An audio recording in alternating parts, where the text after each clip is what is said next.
کبھی کبھی ڈھیر لفظ ہونے کے باوجود بھی بولنے کا دل نہیں کرتا، نہ بتانے کے لیے، نہ جتلانے کے لیے اور نہ ہی ہمدردی کے لیے۔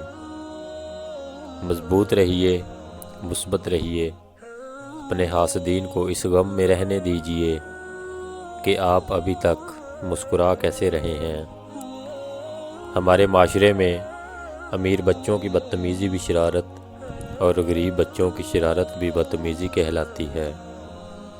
ہم بھی کتنے عجیب لوگ ہیں، نشانیاں محفوظ رکھتے ہیں اور لوگوں کو کھو دیتے ہیں۔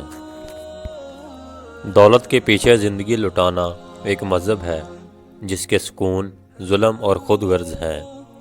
ہر وقت تبصرہ یا لہجہ رکھنے والا اپنا وقار کھو بیٹھتا ہے۔ کسی سے اتنی نفرت نہ کرو کہ ملنا پڑے تو مل نہ سکو، اور کسی سے اتنی محبت نہ کرو کہ کبھی تنہا جینا پڑے تو جی نہ سکو۔ کسی انسان کو دکھ دینا اتنا آسان ہے جتنا سمندر میں پتھر پھینکنا، مگر کوئی یہ نہیں جانتا کہ وہ پتھر کتنی گہرائی میں گیا ہے۔ نفرت کمزور، محبت کے وجود سے جنم لینے والی وہ معذور اولاد ہے جسے پالتے پالتے نسلیں اجڑ جاتی ہیں۔ اپنی ذات کو سمندر کی طرح بناؤ، بہت کچھ لینے کے باوجود بھی اوپر سے بالکل پرسکون ہوتا ہے۔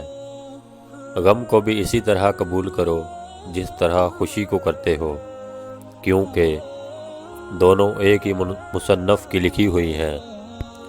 بہت سی غلطیاں ہوئیں زندگی میں، لیکن جو غلطی لوگوں کو پہچاننے میں ہوئی، ان کا خمارہ سب سے زیادہ بھگتا۔